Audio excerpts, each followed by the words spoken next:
Modern warfare is often described as a contest of firepower. Who has better tanks? Who has faster aircraft? Who has longer range missiles? But many modern armies are being defeated without losing those weapons at all, because something invisible is breaking them first. Electronic warfare. Electronic warfare does not destroy armies directly. It disables them. It does not explode. It does not leave craters. But it quietly removes the ability to fight. For decades, electronic warfare was seen as a supporting tool, jamming radios, disrupting radar, interfering with communications. Important, but not decisive. That has changed.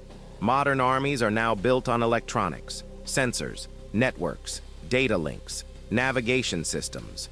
Without them, even the most advanced force becomes blind, slow, and confused. Modern weapons do not operate independently. They rely on information. Drones require control links and GPS. Artillery relies on digital targeting. Aircraft depend on radar, navigation, and data sharing. Ground units depend on constant communication. Electronic warfare attacks all of this at once. When signals disappear, coordination collapses.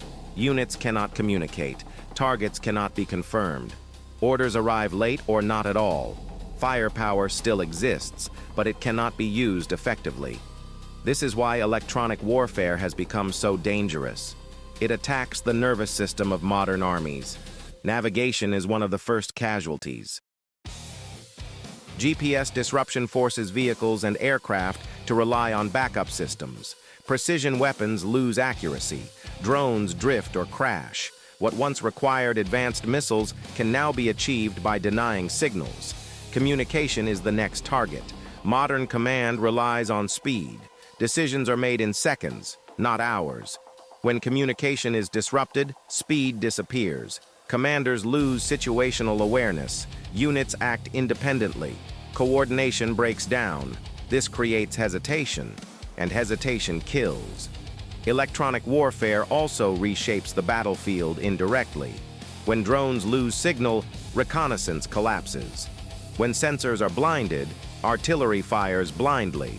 When radar is degraded, air defense becomes unreliable. This forces armies to revert to slower, less efficient methods. Electronic warfare does not need to be perfect. It only needs to create uncertainty. Even temporary disruption changes behavior. Units stop moving. Operators become cautious. Tempo slows. This is often enough to create advantage. Cost is another reason electronic warfare is so effective. Electronic systems are expensive and fragile. Jamming equipment is comparatively cheap. A low-cost jammer can disrupt systems worth millions. This reverses the traditional cost balance of warfare. Defending against electronic warfare is extremely difficult. Signals must be transmitted to function. Anything that transmits can be detected, targeted, or disrupted. Encryption helps, but does not solve the problem. Redundancy helps, but increases complexity. There is no complete protection. Modern armies are discovering that superiority in technology creates vulnerability. The more connected a force becomes, the more it depends on signals. Electronic warfare exploits that dependence. This is why conflicts increasingly resemble silent battles. Armies fight for control of the electromagnetic spectrum before fighting on land, sea, or air. Whoever controls signals controls tempo, and whoever controls tempo shapes the battlefield. Electronic warfare also interacts with every other domain. It amplifies drones. It protects logistics. It weakens air power. It supports artillery. It does not replace weapons. It enables or disables them. This is why electronic warfare rarely appears dramatic. But its effects are decisive. An army that cannot communicate cannot maneuver. An army that cannot navigate cannot strike. An army that cannot coordinate cannot win.